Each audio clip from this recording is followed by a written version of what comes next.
आपके जीवन में दुख नाम की कोई चीज नहीं रहेगी। बस मन को नियंत्रित करने की यह एक आसान विधि को ध्यान से सुनो और समझो। तो चलिए इस विधि को एक कहानी के माध्यम से समझते हैं। दोस्तों, अगर हमारा मन खाली हो जाए तो हम उसमें कुछ ऐसी चीज डाल सकते हैं, कुछ ऐसे विचार डाल सकते हैं जिससे हम अपने मन की बक बक को शांत कर सकते हैं। जो विचारों का सैलाब हमारे मन में चलता रहता है, उन्हें हम बहुत अच्छी तरह रोक सकते हैं। और दोस्तों, अगर एक बार मन की बक बक रुक जाए तो फिर हम मन से जो चाहे वो करवा सकते हैं। इसीलिए अगर आप मन की बक बक को शांत करवाना चाहते हो तो इस कहानी को आखिर तक जरूर सुनिएगा। एक नगर की बात है। उस नगर में एक नौजवान युवक रहता था। उसका नाम विकास था। उसे एक समस्या थी और उसकी समस्या यह थी कि उसका मन हर समय भटकते रहता था। उसके मन में हर समय कोई न कोई नकारात्मक विचार चलते रहते थे। उसके मन की बकबक कभी शांत नहीं होती थी।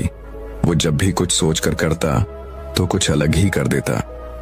कभी वो अपने अतीत के बारे में सोचकर पछताता था कि काश मैंने उस काम को उस समय कुछ ऐसा कर दिया होता, उस काम को वैसा कर दिया होता। या फिर वो अपने भविष्य के बारे में सोचता रहता और डरता रहता कि कहीं भविष्य में ऐसा हो गया तो क्या होगा, कहीं मैं असफल हो गया तो क्या होगा, अगर मुझसे कोई गलती हो गई तो लोग मेरा मजाक उड़ाना शुरू कर देंगे। और ऐसे ही कई सारे नकारात्मक और असफलता से भरे विचार उसके मन में आते रहते थे। विकास हमेशा ही अपने विचारों में खोया रहता। वह अपने विचारों से मुक्ति पाना चाहता था। विकास चाहता था कि उसके मन में कोई भी फालतू विचार कभी भी ना आए, लेकिन हर समय विचारों का सैलाब उसके मन में उठता ही रहता। इसीलिए जीवन में वो बहुत परेशान हो गया था। फिर एक दिन उसे किसी ने बताया कि यहाँ पास के ही जंगल में एक बौद्ध भिक्षु रहते हैं, उसके पास जाओ, वो तुम्हारी मानसिक समस्या का समाधान अवश्य कर देंगे। यह सुनकर विकास तुरंत ही बौद्ध भिक्षु के पास चला जाता है और अपनी सारी समस्या उन्हें बताता है। बौद्ध भिक्षु भी विकास की बातों को बड़े ही ध्यान से सुन लेते हैं और उसे कहते हैं कि तुम मुझसे क्या जानना चाहते हो। यह सुनकर विकास कहता है गुरुदेव, मैं अपने मन को शांत और खाली कराना चाहता हूँ। मैं आपसे ये जानना चाहता हूँ कि मन को खाली या शांत कैसे करते हैं। मेरा मन हर वक्त विचारों से भरा रहता है। मेरा ध्यान एक जगह लग ही नहीं पाता है, जिसके कारण मेरे हर काम में समस्या आ जाती है। मैं एक चीज करता हूँ तो नकारात्मक विचारों के कारण दूसरी चीज पर पहुंच जाता हूँ। मेरा मन एक जगह ठहरता ही नहीं है और यूं ही हर दिन मेरे मन में हजारों विचार चलते रहते हैं। और यह कब होता है, क्यों होता है, मुझे कुछ पता नहीं चलता। बहुत देर बाद मुझे एहसास होता है कि मैं क्या करने बैठा था और मैं क्या कर रहा हूं। गुरुदेव, मैं अपने मन के विचारों से खाली कर देना चाहता हूं। मैं चाहता हूं कि मेरे मन में एक भी विचार ना आए। जब मैं चाहूं तभी मेरे मन में विचार आए। फिर बुद्ध भिक्षु ने कहा, किसी समस्या का समाधान तभी निकाला जाता है जब हम उस समस्या की जड़ तक पहुंच जाते हैं, समस्या को ठीक से समझते हैं और जानते हैं। आगे बुद्ध भिक्षु कहते हैं, जिस मन को तुम खाली करना चाहते हो, क्या तुमने उस मन को कभी थोड़ा बहुत भी समझा है, जाना है? यह सुनकर विकास ने कहा कि महाराज, मैंने अपने मन को जानने की बहुत कोशिश की है, लेकिन मैं जितना इसके बारे में जानता हूं, मेरा मन उतना ही रहस्यमय हो जाता है। फिर बौद्ध भिक्षु ने उसी वक्त उसको एक घड़ा देते हुए कहा कि जाओ, इस घड़े में छोटे छोटे पत्थर भरकर लेकर आओ। फिर वह युवक वहां से गया और छोटे छोटे पत्थर भरकर लेकर आया और उस घड़े को बौद्ध भिक्षु के पास रख दिया। फिर बौद्ध भिक्षु ने उसी वक्त उससे कहा कि इस घड़े को तुम अपना मन समझो और इस घड़े में भरे पत्थरों को अपने विचार समझो। अब इस घड़े में और पत्थर डालो। उसी वक्त उसने घड़े में और पत्थर डालना शुरू किया। क्योंकि घड़ा पहले से भरा हुआ था, एक दो पत्थर डालने के बाद बाकी सारे पत्थर नीचे गिरने लगे। फिर बौद्ध भिक्षु ने उसी वक्त से कहा, रुको जरा, ध्यान से देखो। अब घड़े में पत्थर नहीं आ रहे हैं, बल्कि पत्थर नीचे गिर रहे हैं। क्योंकि यह एक घड़ा है, जो इसमें आ सकता था वो आ गया। अब इसमें और पत्थर नहीं आएंगे। अगर दूसरे पत्थर डालने हैं तो पहले वाले पत्थरों को निकालना होगा। यह सुनकर उसी वक्त उसने कहा, गुरुदेव, मैं आपकी बात समझ गया हूं कि आप मुझे क्या बताना चाहते हैं। हमें अपने मन को विचारों से ही खाली कर देना चाहिए। विकास की यह बात सुनकर बौद्ध भिक्षु मुस्कुराने लगे और कहा, पहले मेरी पूरी बात तो सुन लो, उसके बाद मन को खाली कर लेना। फिर बौद्ध भिक्षु ने उसी वक्त को कहा कि हमारा मन एक घड़े के बिल्कुल उल्टा है, क्योंकि घड़े को तुम पत्थरों से भर सकते हो, लेकिन मन को विचारों से नहीं भर पाओगे, क्योंकि मन तो हमेशा खाली रहता है। यह सुनकर उसी वक्त उसने कहा, गुरुदेव, मुझे आपकी बातें कुछ समझ नहीं आ रही हैं। मन अगर खाली रहता है तो फिर हम उसे खाली करना क्यों चाहते हैं? फिर मन को खाली करने की क्या ही आवश्यकता है? फिर बौद्ध भिक्षु ने उससे कहा कि इस घड़े से एक एक करके पत्थरों को बाहर निकालो। विकास ने वैसा ही किया। वह घड़े में से एक एक करके पूरे पत्थरों को बाहर निकालता रहा और ऐसा करते करते अंततः घड़ा खाली हो गया। फिर बौद्ध भिक्षु ने उसी वक्त से कहा, देखा तुमने, जब एक एक करके तुमने पत्थरों को बाहर निकाला तो यह घड़ा खाली हो गया। अब तुम इस घड़े में कोई भी पत्थर डाल सकते हो, दूसरे पत्थर डाल सकते हो, या फिर उन्हीं पत्थरों को दोबारा डाल सकते हो।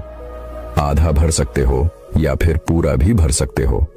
फिर वह युवक कहता है, गुरुदेव, मैं भी तो यही कह रहा हूं कि मुझे अपने मन को खाली करना है।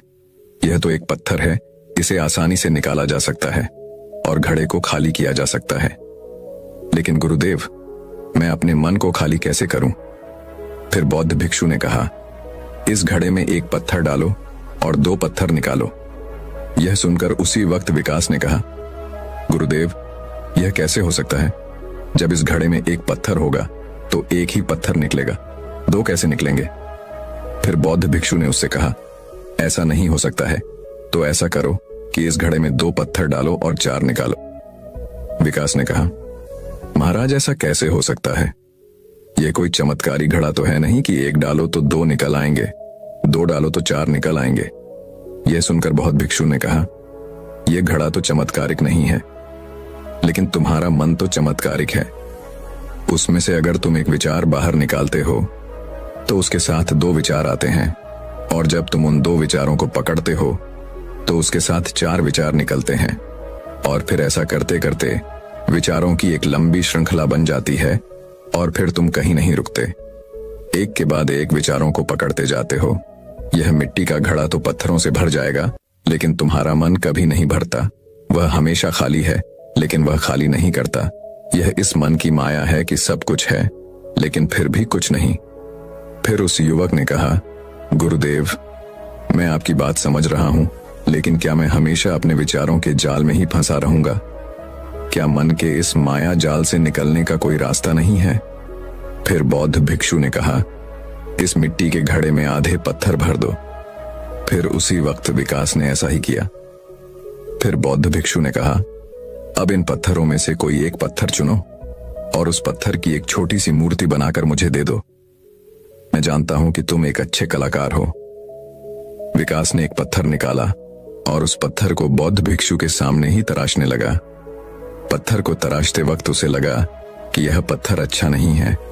फिर उसने दूसरा पत्थर घड़े से निकाला, लेकिन उसे वो पत्थर भी पसंद नहीं आया। फिर उसने तीसरा पत्थर निकाला, लेकिन वो तीसरा पत्थर भी उसे पसंद नहीं आया। उसका रंग अच्छा नहीं था। ऐसा करते करते उसी वक्त उसने सारे ही पत्थरों को बाहर निकाल दिया। उसी वक्त उसको ऐसा करते हुए बौद्ध भिक्षु बड़े ही ध्यान से देख रहे थे। फिर बौद्ध भिक्षु ने उससे कहा कि जो तुमने सबसे पहले पत्थर निकाला था, उस पत्थर को यह समझकर तलाश दो कि इसके बाद तुम्हारे पास कोई और पत्थर नहीं है और यह एक ही पत्थर तुम्हारे पास है। फिर उसी वक्त से, जैसा गुरुदेव ने कहा, उसी एक पत्थर को लेकर तलाशना शुरू किया और उसने उस पत्थर से एक बहुत ही सुंदर मूर्ति बनाई और बौद्ध भिक्षु को भेंट की और बौद्ध भिक्षु से कहा, गुरुदेव, इस पत्थर से इतनी सुंदर मूर्ति बन सकती थी, मैं ये सोच भी नहीं सकता था। उस युवक की बात सुनकर बौद्ध भिक्षु ने कहा कि जब तुम्हारे पास और कोई दूसरा विकल्प नहीं होता है, तब हम उस विकल्प में ही संपूर्ण ऊर्जा लगाते हैं और उसी को सबसे बेहतर बनाते हैं। और जब हमारे पास कई सारे विकल्प होते हैं तो हम पत्थर चुनते भी नहीं और मूर्ति बनती भी नहीं। हमारा मन भी एक विचार के पीछे हजारों विकल्प खोल के रख देता है और एक मुख्य विचार को छोड़कर उन हजारों फालतू के विचारों में उलझकर हम रह जाते हैं। फिर उसी वक्त उसने कहा, गुरुदेव, मैं आपकी बातों को बहुत अच्छे से समझ गया हूं, लेकिन अब मुझे क्या करना चाहिए? कृपया आप मेरा मार्गदर्शन करें। बौद्ध भिक्षु ने उसी वक्त उससे कहा कि मन को खाली करना, साफ करना 1-2 दिन का काम नहीं है, यह बहुत लंबी प्रक्रिया है। तो क्या तुम इसके लिए तैयार हो? वह युवक कहता है, जी गुरुदेव, तैयार हो, चाहे कितनी भी लंबी प्रक्रिया क्यों ना हो। फिर बौद्ध भिक्षु ने उसी वक्त से कहा कि मन को खाली और नकारात्मक विचारों से दूर रखने के 6 तरीके हैं। आओ उन्हें एक एक करके समझते हैं। पहला तरीका है कि ऐसे लोगों का साथ छोड़ दो जो तुम्हें कमजोर, पिछड़ा हुआ, लक्ष्यहीन महसूस कराए। अक्सर हमारे आसपास ऐसे लोग होते ही हैं जो हमारे पद और धन में ऊपर होते हैं, और इसी पद और धन के घमंड में वह अपने नीचे के लोगों को कुछ भी नहीं समझते। इसलिए ऐसे लोगों के पास रहना ही नहीं चाहिए, और ऐसे लोग अपने से छोटे लोगों को हमेशा यही महसूस कराते हैं कि आप कितने छोटे हैं, और इसीलिए वो छोटे लोग अपने जीवन में कुछ बड़ा हासिल कर ही नहीं सकते। इसके अलावा कई बार हमारे मित्र और घर परिवार के सदस्य भी ऐसे होते हैं जो अक्सर हमें छोटा महसूस कराते हैं, हमें नीचा दिखाने की कोशिश करते हैं, लोगों के सामने हमारा मजाक बनाते हैं। तो ऐसे लोगों से जितना दूर हो सके उतना दूर रहो। ये लोग ऐसे होते हैं कि तुम्हारी नजरों से तुम्हारी गिराना की दूर करके तुम्हें लक्ष्यहीन बनाते हैं, और फिर तुम्हें खुद की काबिलियत पर शक होना शुरू हो जाता है। तुम्हारे अंदर खुद के प्रति नकारात्मक भावनाएं आ जाती हैं, और ये नकारात्मक विचार तुम्हें मानसिक तनाव और चिंता की ओर ले जाते हैं। फिर बौद्ध भिक्षु दूसरा तरीका बताते हुए कहते हैं कि तुम बहुत ही कम और चुनिंदा लोगों को ही अपना मित्र बनाओ।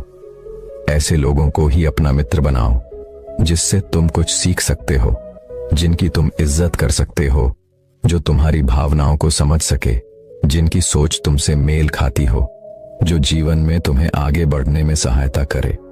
हमारे जीवन और चरित्र में हमारे माँ बाप के बाद हमारे मित्रों का ही सबसे ज्यादा योगदान होता है। इसलिए मित्रों का सही होना भी बहुत आवश्यक है। ऐसा कहा भी जाता है, तुम उन 5 लोगों का प्रतिबिंब हो जिनके साथ तुम सबसे ज्यादा वक्त बिताते हो। अगर तुम्हारे आसपास के 5 लोग जिनके साथ तुम सबसे ज्यादा वक्त बिताते हो वे ईमानदार हैं, तो तुम भी धीरे धीरे ईमानदार होना शुरू कर दोगे। और अगर वो 5 लोग अमीर हैं तो तुम भी धीरे धीरे अमीर बनना शुरू कर दोगे। कहने का अर्थ यही है कि तुम वैसा ही बन जाते हो जिस तरह के लोगों के साथ तुम अपना समय व्यतीत करते हो। किसी महान दार्शनिक ने कहा था कि तुम मुझे किसी भी इंसान के मित्रों से मिलवा दो, मैं उसके मित्रों को देखकर उस इंसान का भविष्य बता दूंगा। हमारी सबसे बड़ी समस्या यह है कि हम लोगों को ना नहीं बोल पाते हैं। जिन लोगों के साथ हम रहना पसंद भी नहीं करते हैं, ना चाहते हुए भी हमें उन नकारात्मक लोगों के साथ वक्त बिताना पड़ता है। इसीलिए सबसे पहले हमें अपनी जिंदगी में उन लोगों को ना कहना आना पड़ेगा जिनके साथ रहकर हमें लगता है कि यह हमारी जिंदगी खराब कर रहे हैं। अगर यह हमारी जिंदगी में ना हो तो शायद हम ज्यादा खुश रहेंगे। बौद्ध भिक्षु आगे कहते हैं, तीसरा तरीका है कि तुम कभी भी अपना अतीत नहीं बदल सकते, लेकिन तुम अपना भविष्य अवश्य बदल सकते हो। इसीलिए तुम्हें पूरी तरह से वर्तमान में रहते हुए उन चीजों पर, उन कामों पर ध्यान दो जो तुम्हारे नियंत्रण में हैं, जिन्हें तुम आज कर सकते हो, अभी कर सकते हो। बौद्ध भिक्षु कहते हैं, मेरी एक बात हमेशा याद रखना, केवल वर्तमान में रहकर भविष्य को संवारा जा सकता है, अतीत में रहकर नहीं। इसीलिए वर्तमान में जीने की आदत डालो। चौथा तरीका है कि तुम स्वस्थ और पौष्टिक खाना खाओ। हमारा शरीर ऊर्जा से चलता है, और हम जैसा खाना खाएंगे वैसे ही ऊर्जा हमारे शरीर को मिलेगी। अगर हमारा शरीर स्वस्थ नहीं रहेगा तो हमारा मन स्वस्थ कैसे रहेगा? जब शरीर कमजोर और बीमार रहता है तो मन में कई सारे नकारात्मक विचार आते हैं, और स्वस्थ शरीर में स्वस्थ दिमाग का वास होता है। इसीलिए शरीर को स्वस्थ और मजबूत रखना हमारी जिम्मेदारी है। बौद्ध भिक्षु कहते हैं कि 5वां तरीका यह है कि रोज ध्यान करो। ध्यान करने का सबसे उपयुक्त समय सुबह या फिर रात को सोने से पहले होता है, लेकिन अगर तुम्हें ध्यान में गहरा जाना है तो सबसे उपयुक्त समय रात का ही होता है। रात में सोने से पहले ध्यान करने से नींद में भी सुधार होता है और बहुत गहरी नींद आती है। ध्यान करने के लिए तुम अपनी सांसों पर अपने मन को केंद्रित कर सकते हो, या फिर तुम अपने मन में उठने वाले विचारों पर भी अपना ध्यान केंद्रित कर सकते हो। मन में उठने वाले विचारों पर ध्यान केंद्रित करने से ध्यान करने वालों का ज्यादा फायदा होता है, क्योंकि इसमें आसानी से गहरे ध्यान में उतरा जा सकता है। अगर तुम ध्यान नहीं कर सकते हो तो रोज खुद के साथ अकेले में वक्त बिताओ। खुद के व्यवहार को समझो, देखने की कोशिश करो कि मन में किस तरह के विचार उठ रहे हैं और क्यों उठ रहे हैं। बौद्ध भिक्षु आगे बताते हुए कहते हैं, छठा तरीका है कि तुम नए नए जगह घूमने जा सकते हो, क्योंकि एक पुरानी कहावत है कि एक लंबी यात्रा आपको 100 किताबों के बराबर ज्ञान देती है। गौतम बुद्ध अपने जीवन काल में 9 महीने लगातार घूम रहे थे। उनके भ्रमण करने का यही कारण था कि नए नए जगह जाने से ज्ञान की प्राप्ति के साथ साथ मन को एक नयापन भी प्राप्त होता है। नई जगह घूमने जाने पर हमारा मन उत्साहित रहता है। फिर बहुत भिक्षु कहते हैं, मन के जाल में कभी मत फंसो। मन को खाली करने की कोशिश मत करो। जीवन में ध्यान करना सीखो। अपने ध्यान को केंद्रित करो। अपने ध्यान में एकाग्रता लाओ और जीवन में जो कर रहे हो उसे पूरी मेहनत के साथ अंतिम काम समझकर करो। उस काम को ऐसे करो कि उसके बाद तुम्हें और कुछ नहीं करना है, और जब फिर दूसरे विचार पर कार्य करो तो बस उसी पर कार्य करो, किसी तीसरे विचार पर नहीं। मन के माया जाल से निकलना इतना आसान नहीं, लेकिन ध्यान करने से सब कुछ पाया जा सकता है। दोस्तों, आशा करते हैं आज के इस कहानी से आपने जरूर कुछ न कुछ मूल्यवान सीखा होगा। तो दर्शकों, चलिए अब इस विषय पर अगली कहानी की शुरुआत करते हैं। नमस्कार दोस्तों, कभी कभी यूं ही बेवजह किसी बात को लेकर हमारे मन में फिजूल तरह तरह के सवाल उठने लगते हैं। अगर कभी कोई हमें कुछ बात कह देता है तो वह बात हमारे मन में बार बार घूमती रहती है, और उस बात को लेकर हम अक्सर बहुत तनाव में आ जाते हैं, और इस वजह से हमारी सेहत पर इसका बहुत बुरा असर पड़ता है। तो इस बेवजह उठ रहे सवालों को कैसे हम शांत कर सकते हैं, बेचैनी को कैसे शांत कर सकते हैं, और हम इस तनाव से बाहर कैसे निकल सकते हैं, इस कहानी में मैं आपको गौतम बुद्ध की ऐसी 4 आदतों के बारे में बताने वाला हूं, जिससे आप अपने जीवन में अपनाकर उस तनाव से बाहर निकल जाएंगे और अच्छे कामों में अपना जीवन व्यतीत कर एक अच्छी जिंदगी जी सकते हैं। यहाँ पर बताई गई यह 4 आदतें आपकी पूरी जिंदगी को बदल सकती हैं। अगर आप इन 4 आदतों को अपने जीवन में अपना लेते हैं तो फिर आप अपने जीवन को एक खुशहाल जिंदगी में बदल देंगे, और फिर आपका मन कभी भी बेचैन नहीं होगा, ना ही उदास रहेगा और ना ही बेफजूल के कामों में व्यस्त रहेगा। तो आइए इस कहानी को शुरू करते हैं। एक बार एक बौद्ध भिक्षु किसी पेड़ के नीचे ध्यान कर रहा था। तभी एक राजकुमार उस भिक्षु के पास आता है और उनसे कहता है, हे महोदय, आप हमेशा कहते रहते हैं कि ध्यान करो, लेकिन मेरे लिए ध्यान करना तो दूर की बात है।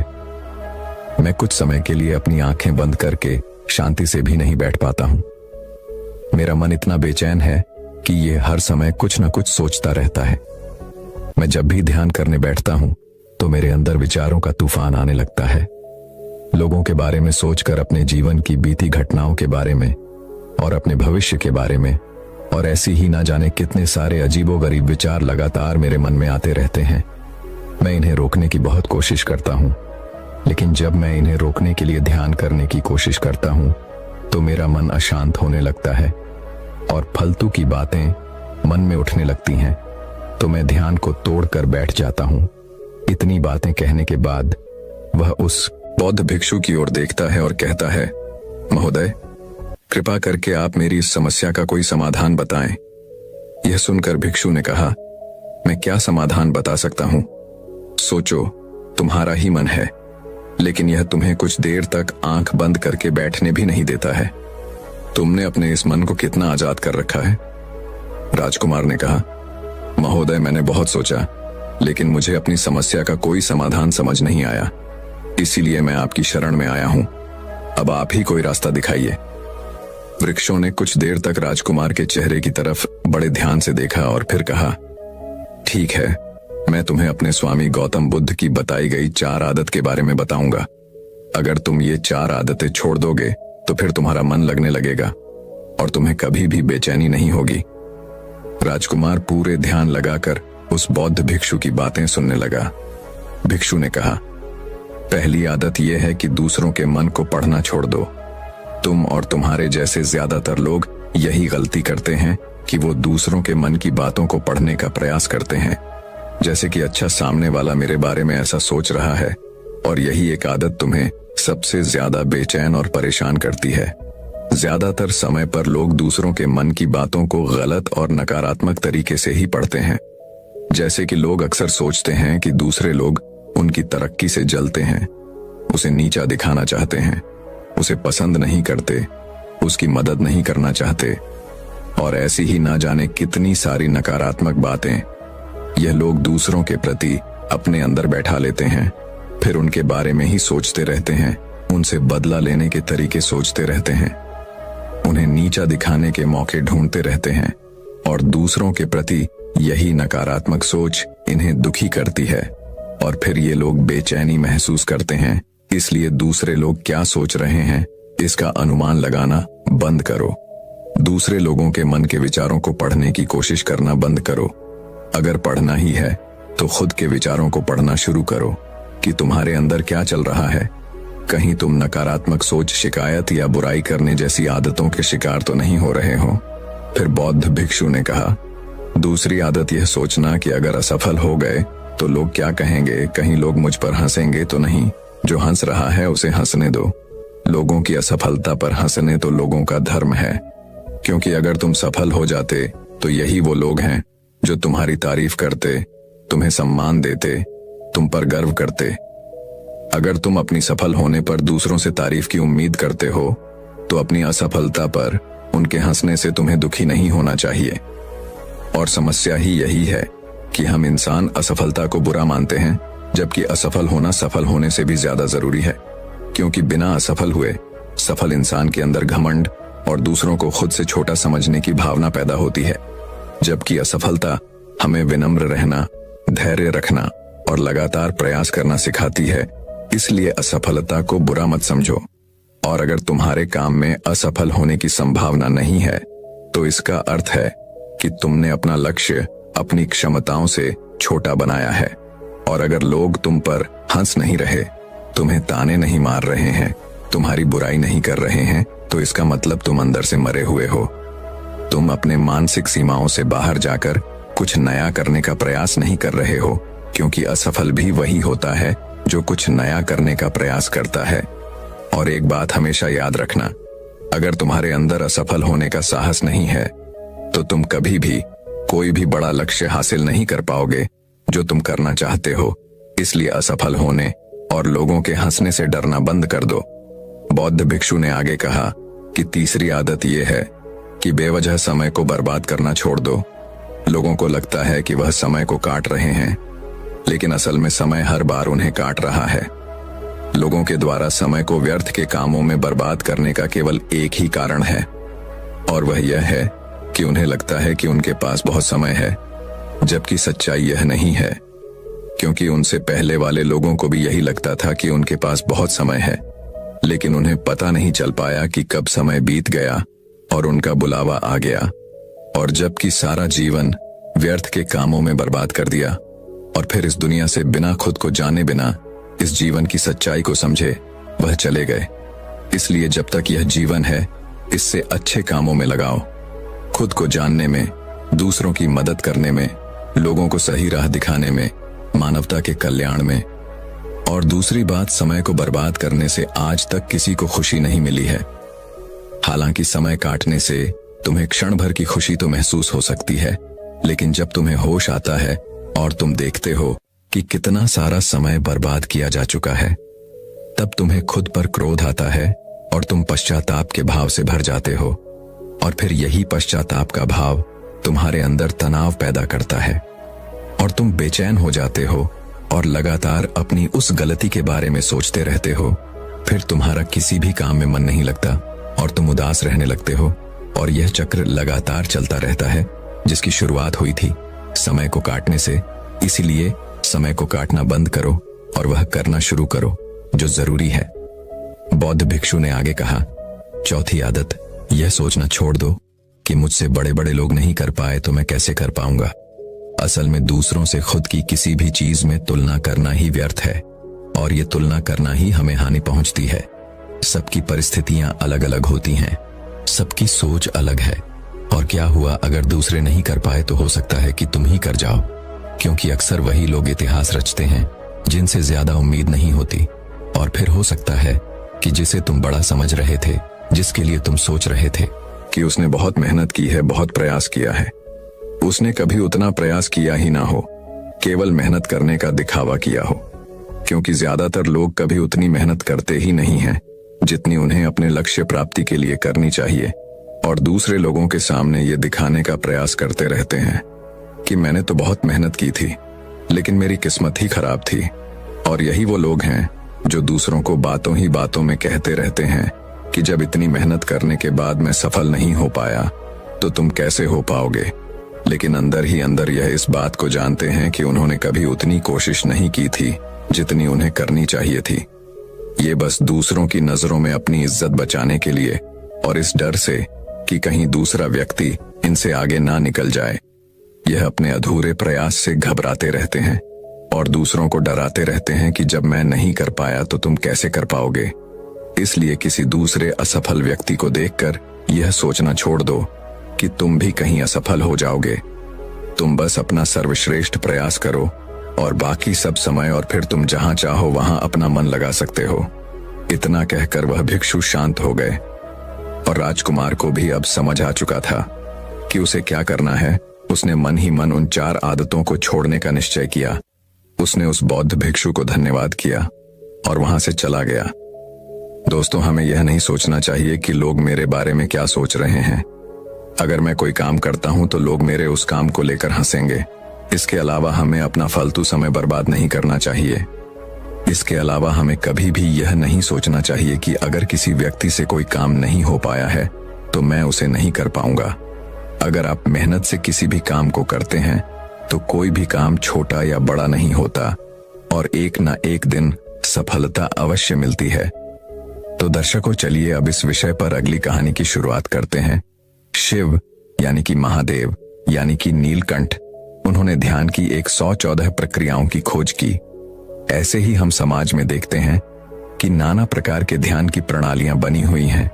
हर आदमी, हर गुरु अपने तरीके से ध्यान करवाने में लगा हुआ है, लेकिन जब एक सामान्य आदमी ध्यान करने के लिए बैठा हो तो उसका दिमाग, उसका मस्तिष्क, उसका मन इन्हीं चीजों में उलझ कर रह जाता है कि मैं ध्यान की कौन सी प्रणाली अपनाऊं, किस विधि से मैं ध्यान करूं।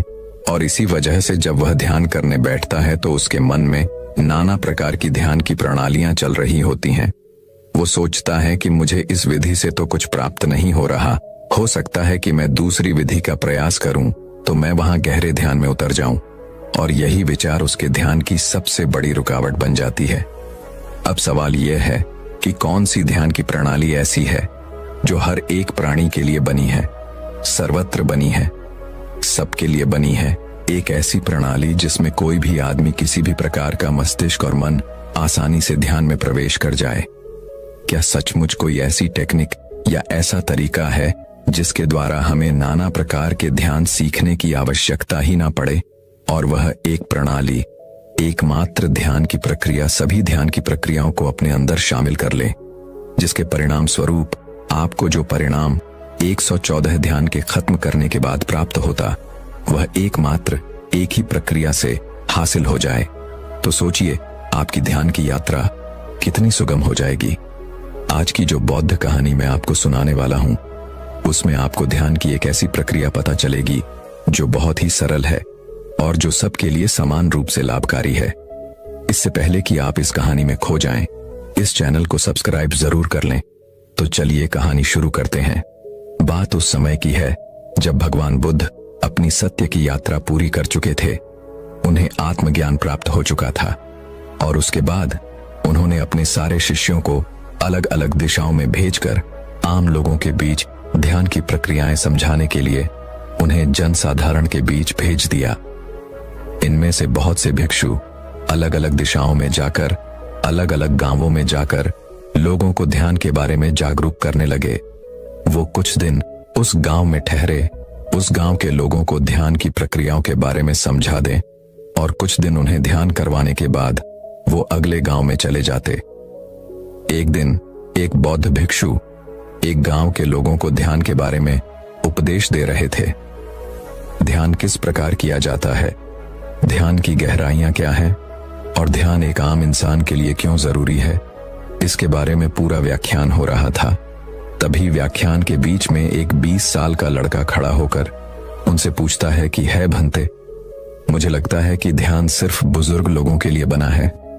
जो मेरी उम्र के लोग हैं, जो युवा हैं, जिन्हें जीवन में अभी कुछ हासिल करना है, उन्हें ध्यान करने से क्या प्राप्त होगा? ध्यान तो एक कोने में चुपचाप बैठकर किया जाता है, उसमें तो कुछ किया ही नहीं जाता, तो फिर युवाओं के लिए इसका क्या फायदा? और अगर देश का युवा योगदान करने के लिए कोने में घंटों तक बैठ गया तो वह देश की प्रगति में कैसे अपना हिस्सा देगा? क्या उसका जीवन व्यर्थ नहीं हो जाएगा? सिर्फ ध्यान में बैठे रहो, कुछ काम धाम करने की जरूरत है नहीं। सवाल बड़ा ही तार्किक था। आप लोगों के मन में भी ऐसा सवाल उठता तो जरूर होगा, लेकिन इसका जवाब क्या है? बात सही है कि अगर आज आप अपनी युवावस्था में ध्यान की प्रक्रियाओं में जुड़ जाते हैं, ध्यान करने लग जाते हैं, घंटों ध्यान में बैठे रहते हैं, तो घर की व्यवस्था कैसे चलेगी? क्योंकि युवा को तो घर से बाहर निकलकर कमाना ही पड़ेगा अगर अपने परिवार का भरण पोषण करना है। तो एक युवा किस प्रकार ध्यान की प्रणालियों का अभ्यास करते हुए अपना काम सुचारू रूप से जारी रख सकता है? यह सुनकर वह बौद्ध भिक्षु मुस्कुराते हुए बोला कि है भंते, ध्यान का मतलब कोने में आंख बंद करके बैठ जाना नहीं होता है। आप ध्यान का गलत मतलब समझ रहे हैं। ध्यान का मतलब होता है होश, जागरूकता। किसी भी काम को करने के लिए आप कितने मौजूद हैं, वही ध्यान का पैमाना है और उसी से आपकी जागरूकता, आपकी जीवंतता नापी जाती है। जरा सोचिए, आप किसी भी काम को सोए सोए भी कर सकते हैं। सोए सोए कहने का अर्थ यह नहीं है कि आप निद्रा में हैं, लेकिन आप अपनी जिंदगी के ज्यादातर काम सोए सोए ही करते हैं। जरा सोचिए, जब आप खाना खाते हैं तो क्या आप जागरूक होकर खाना खाते हैं? नहीं, आपका ध्यान, आपका मस्तिष्क, आपका मन किसी दूसरे विचारों में भटक रहा होता है और आपकी जुबान और आपका मुंह यहां पर खाना खाने के लिए चल रहा होता है। यह उसी भांति होता है जिस प्रकार किसी यंत्र में चाबी भर दी गई हो और वो यंत्र अपना काम करते रहे। उसके लिए उसे कुछ सोचने की जरूरत नहीं है, उसके लिए उसे वहां पर मौजूद होने की जरूरत नहीं है, क्योंकि उसमें चाबी भरी जा चुकी है। और इसी प्रकार हम अपने जीवन के अधिकतर काम करते हैं। हम जागरूक होकर नहीं करते, हम एक यंत्र की भांति सोए सोए सारा काम करते रहते हैं। लेकिन अगर आपको परमानंद का स्वाद चखना है, आपको प्रकृति में छुपी हुई उस दिव्य सत्ता को पहचानना है, उस परमात्मा की मौजूदगी का एहसास लेना है, तो आपको यंत्र न बनते हुए एक जागरूक आदमी बनना होगा। जागरूक होकर अपना काम करना होगा, क्योंकि आप जब जागेंगे तभी तो आप अपनी खुली आंखों से उस दिव्य सत्ता को पहचान पाएंगे। कुछ लोग ध्यान को अपना फर्ज समझकर करते हैं। इस प्रकार के लोग नित्य ध्यान में बैठते हैं। उन्हें लगता है कि एक सीमित समय तक ध्यान में बैठने के बाद उनकी ध्यान की प्रक्रिया समाप्त हो गई, अब वह पूरा दिन आराम से जी सकते हैं। जैसे कि कुछ लोग सुबह ध्यान करते हैं और कुछ लोग शाम को ध्यान करते हैं, और जब वो लोग अपना ध्यान पूरा कर लेते हैं तो फिर से संसार में घुल जाते हैं। उन्हें लगता है कि वो 1 घंटे का ध्यान ही उनके लिए काफी होता है। और दूसरे प्रकार के लोग होते हैं जिन्हें लगता है कि ध्यान करने की कोई आवश्यकता ही नहीं होती है, अपने हर काम को ध्यान से करो और वही ध्यान बन जाता है। लेकिन समझने की बात है यहाँ पर कि दोनों ही लोग कहीं ना कहीं उल्टी दिशा में चले जा रहे हैं। ध्यान किस प्रकार किया जाता है? आखिर जब हम बैठते हैं अपनी आंखें बंद करके, तो हमें क्या हासिल होता है, उससे क्या मिलता है? जब आप अपनी आंखें बंद करके किसी भी प्रकार का ध्यान लगाते हैं, सांसों का ध्यान हो सकता है, तीसरे नेत्र का ध्यान हो सकता है, कुंडलिनी ध्यान हो सकता है। ध्यान कई प्रकार के हैं, लेकिन जब आप ध्यान करने के लिए बैठते हैं तो आपके अंदर क्या परिवर्तन होते हैं? जरा सोचिए, आप अपनी सांसों पर ध्यान लगाना शुरू करते हैं। आप अपनी सांसों को निरंतर देख रहे हैं, वह किस नाक से आ रही है, किस नाक से जा रही है, नाक के कौन से कोने से टकरा रही है। आप यह एक दृष्टा की भांति देख रहे हैं। इससे आपके अंदर क्या परिवर्तन होंगे? सबसे बड़ा परिवर्तन जो होगा वो यह कि आप जागरूक बनेंगे, आप संवेदनशील बनेंगे। जरा सोचिए कि आपकी सांसें वर्तमान में चल रही हैं, और जब आप अपना ध्यान सांसों पर लगाना चालू करते हैं तो आप कहीं ना कहीं अपने अतीत और अपने भविष्य से कटकर वर्तमान में आ जाते हैं। और जब आप बारीकी से एक दृष्टा की भांति अपनी सांसों को देखते हैं तो कहीं ना कहीं आपकी जागरूकता, आपका होश, चीजों को देखने का आपका नजरिया, आपकी दृष्टि और भी बारीक बन जाती है। आप और भी ज्यादा जागरूक हो जाते हैं, और भी ज्यादा होश में आने लगते हैं। लेकिन वो ध्यान या वो होश तभी कारगर साबित होगा जब आप दिन में कोई भी काम करते वक्त अपनी वह जागरूकता, वह होश जो आपने 1 घंटे प्राप्त करके हासिल किया है, उसे बरकरार रख पाएं। हर काम को होश में जागरूक होकर कर पाएं। तभी वो 1 घंटे ध्यान करने का परिणाम आपको हासिल होगा। लेकिन अधिकतर लोग क्या करते हैं, वो 1 घंटा ध्यान में बैठते हैं और उसके बाद उसी पुराने ढर्रे से अपना जीवन जीते हैं, उसी प्रकार कार्य करते हैं, सोए सोए एक यंत्र की भांति ही कार्य करते रहते हैं। लेकिन वही काम वो जागरूक होकर होश में भी कर सकते हैं। इसीलिए जब भी आप बैठकर कोई ध्यान करते हैं तो वही ध्यान, वही होश आपके पूरे दिन को संचालित करना चाहिए। हर काम को पूर्ण रूप से शामिल होकर करें। यह नहीं कि आपके विचार कहीं हैं और आप एक यंत्र की भांति उस काम पर लगे हुए हैं। तो इस प्रकार के ध्यान का क्या मतलब रह जाता है? ध्यान का मतलब होता है आपको संगठित करना, आपको सम्मिलित करना। जब आपके शरीर का रोम रोम किसी काम में शामिल हो जाए, सम्मिलित हो जाए, तो वही काम आपके लिए ध्यान बन जाता है। इसीलिए जागरूक होकर किसी काम को पूरे सम्मिलित होकर कीजिए, पूरा रोम रोम लगा दीजिए, उस काम में रम जाइए। उसके बाद आप निर्विचार के भाव को भी अनुभव कर पाएंगे। निर्विचार यानी कि मस्तिष्क में कोई भी विचार नहीं, किसी प्रकार का, ना अतीत का ना भविष्य का। बस आप उसी काम में लगे हुए हैं और उस काम को वर्तमान में करते हुए आपके दिमाग में विचार नहीं तोड़ेंगे। आपका दिमाग निर्विचार हो जाएगा, एकदम शुद्ध हो जाएगा, एकदम शांत हो जाएगा।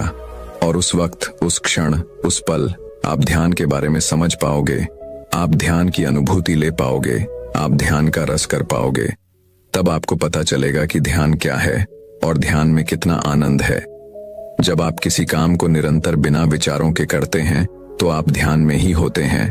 और जब आप काम पूरा कर लेते हैं, खत्म कर लेते हैं, तो आपको एहसास होता है कि मैं इतनी देर से ये काम कर रहा था, मुझे तो लगता है कि मैंने ये काम अभी अभी शुरू किया था। मतलब आपको उस काम से कोई थकान नहीं होगी, आपको ऊब पैदा नहीं होगी, बल्कि वही काम आपके लिए आनंद बन जाएगा। पर याद रहे, जब भी हम कोई ध्यान बैठकर करते हैं, आंखें बंद करके करते हैं, तो हमें उसमें कोई प्रयास नहीं करना है अपनी सांसों पर ध्यान लगाने का या अपने विचारों को हटाने का। आपको केवल दृष्टा मात्र बनना है। देखने वाला बंदा है कि हमारी सांसें कहां से आ रही है, कहां को जा रही है, नाक के कौन से कोने से टकरा रही है। अधिकतर लोग ध्यान में संघर्ष करने लगते हैं। संघर्ष किस बात का? अपने विचारों को खाली करने का, अपना ध्यान एक ही केंद्र पर केंद्रित करने का। और उसी वजह से हमारे अंदर विरोधाभास पैदा होने लगता है। हमारा मन कहीं जा रहा है, लेकिन हम उसे खींचकर वापस उसी जगह पर लाना चाहते हैं, जिसकी वजह से एक खिंचाव, एक तनाव पैदा होता है मन में, जो हमें ध्यान में जाने से रोकता है।